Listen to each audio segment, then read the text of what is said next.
What's up, y'all? This is Coach Get Funny back at it once again. And I'm continuing along with the series of African women, Pan-Africanism, and resistance. And this article comes from the Atlantic Black Star. Women's empowerment was a big deal in African society before Christianity and Islam. This is done by Nareissa Smith, March 23rd, 2018.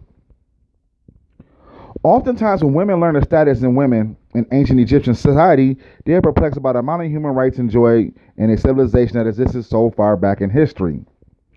On one report visited to Egypt, 5th century BCE, Greek historian Herodotus, surprised by women's position in society, recorded women attend market and are employed in trade, while men stay at home and do the weaving.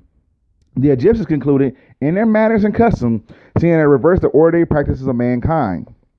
In a recent CNN article, Egyptologist Valentine Sanini, the women of ancient Egypt, the mighty and the modest, were considered equal to men, Santini added.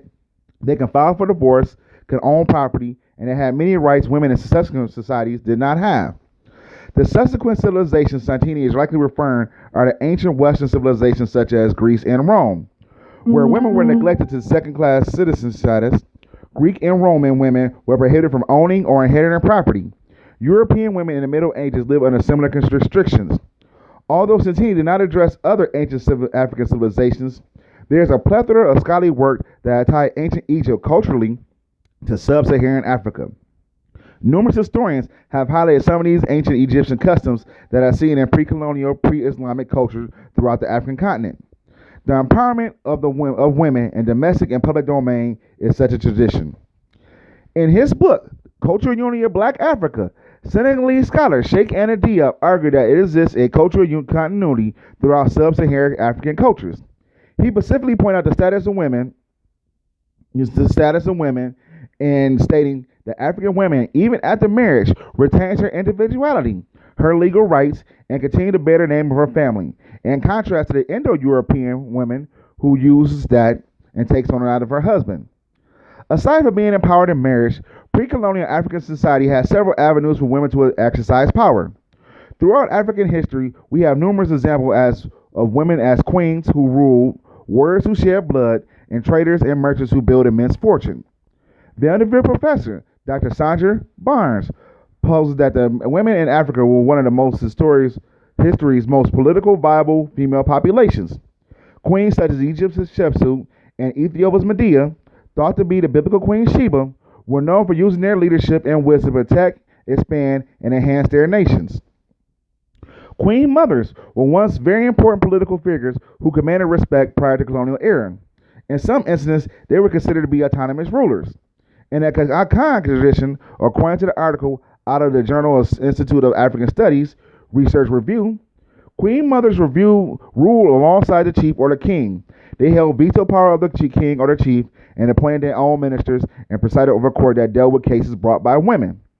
The authors of the book, The Swazi of the South African Kingdom, describes the queen mother position in the kingdom of Swaziland as a central diarchy.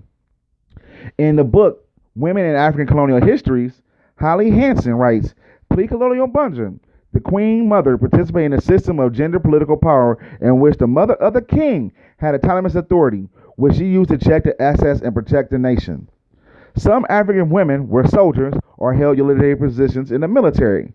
Warrior queens such as Queen Azaya Santawa of the Ashanti people, Queen Nzinga of the Mambi, and Queen Amina of the Hassa demonstrated military skills that rivaled their male counterparts. These women led military campaigns that embarrassed empires. Increasingly, the fictional Dora Mali warriors who protected King T'Challa, the Black Panther, in comic books and on screen are based on the so-called Dami Amazon, properly known as the iskosi, King's wife, or the Mino, our mothers, in the Fon language. The Fon people of the Kingdom of the Dami, 1600 to 1894, which is located now in the present day, the Republic of Benin. Certainly, not all African women were queens, chiefs, or warriors.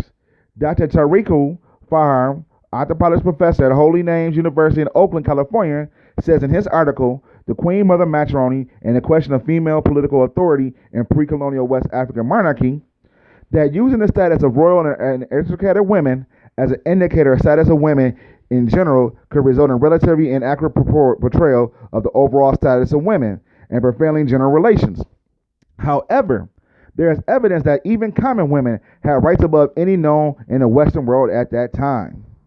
In his book, African Women, A Modern History, French author Catherine Corey Vederich explains that in West Africa, women who were artisans and traveled far and wide to sell their goods. She noted that though East African women were not as thought to be as active in the trade, they were also involved in the trade of livestock and foodstuff. In some parts of the region, the food cannot be touched nor the livestock sold without the woman's permission. All thus this means that Africa was a utopia. All this does not mean that Africa was a utopia of gender equality, Dr. Fire note. That men and women did have different spheres of influence in African society, and most of their leadership positions were held by older men. But it does suggest that African women were valued in ways not seen in most places outside of Africa. Many modern-day African women do not enjoy the same level of freedom as their ancestors. This begs the question, if African society valued women so much, what happened? What did some communities in the diaspora reverse course and decide to subjugate women in a way that seems foreign to African traditions? Many aspects of colonialism resulted in reduced public roles for African women. Dr. Ajay Noja, professor of environmental science and political University of South Florida, wrote in his book, Traditional Culture and Development in Africa. Most of the social, economic, and political problems which African women face have their roots in European colonial development policies, which are designed to discriminate against women. He noted at the beginning in the colonial era, women were barred from trading, attending schools, holding jobs, or participating in the economy in any way. Colonial rulers erased that balance and provided women in the political social structures of African societies by systematically preventing them from participation in any new political order, wrote Dr. Toyin Fola in the book Women Roles in Sub-Saharan Africa. European colonializers would avoid discussions of political matters with African women, even the queen mothers, who they often portrayed in historical documents as sisters of the man in power. Post-colonial governments continue with policies that suppress women's traditional authority. Furthermore, as Europeans took control of African land and agriculture, the perceived value of women's contribution to society was greatly reduced. In an article entitled Women in Development of Africa, From Marginalization to Gender Equality, the authors argue that the establishment of commercialized agriculture also contributed to the loss of women's economic power. In Africa, commercialization begun under the colonialism often led to granting government titles of land. Consequently, the effect was to transfer farmland, once controlled by women, to white male ownership. The adoption of foreign culture and religious values may have helped change the way that African women were valued. In a paper about the impact of religion on women in African society, Wapanga Eric Sadia, a writer from Burkina Faso, wrote that in contrast to traditional African religions, Christianity and Islam demanded a lower status for women. He notes that the Islamic and Christian teachings led Africans to deny their own perception of things, viewing them as primitive, backwards, and worthless, a perception that is encouraged by those touting the new religions. Arabs, hence Islam, found a lot wrong with indigenous African norms, traditional practices, and belief. Write the authors of the 2001 paper, The Impact of Religion on Women Empowerment as a Millennium Development Goal in Africa, published by Springer Science and Media, BV. The researchers specified that this was especially true with the respect to the gender relations in both the domestic and public spheres. Consequently, disciples of Islam wasted no time in altering these relations in the areas of the continents they successfully penetrated. Christianity had a similar impact on the status of women in African cultures.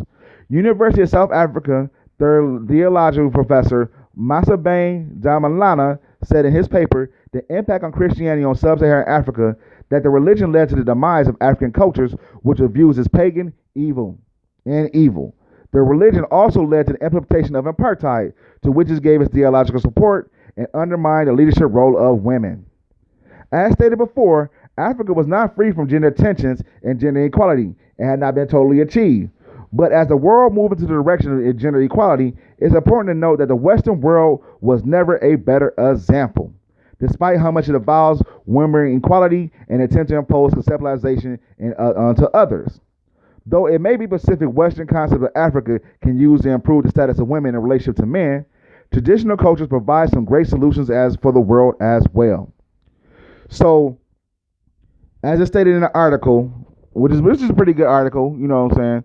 It stated that, Africa always been a shining example where women had equality. You know what I'm saying? It said it wasn't the greatest, but you had your best things up in here in Africa. So there's no way, if a person that really, if a black woman knows their real history, there's no way you could be a black feminist. That was always the white women's battle with her man under colonialism. And don't forget, they're a team because they were both tag team up against you. It was a thing out here about Tariq Nasheed, and he had I really watched Tariq Nasheed, but he had a thing on there where some black feminists came on there, and he said only time white feminists help black feminists is to get black men. But when a white man does something to a black woman, white feminists are not to be found. Really pay attention to that pattern. Really pay attention to that pattern. We need to get back to our traditional African stuff. We always had equality. Women led armies. You know what I'm saying? Led whole societies. And we being duped by a foreigner, a faker, and a fool. This is a Koski of Fun Day saying, peace, arm yourself with knowledge, and let's get back home, family. You know what I'm saying? 2019 is right around the corner, and that's 400 years of us being trapped in this sport. Peace.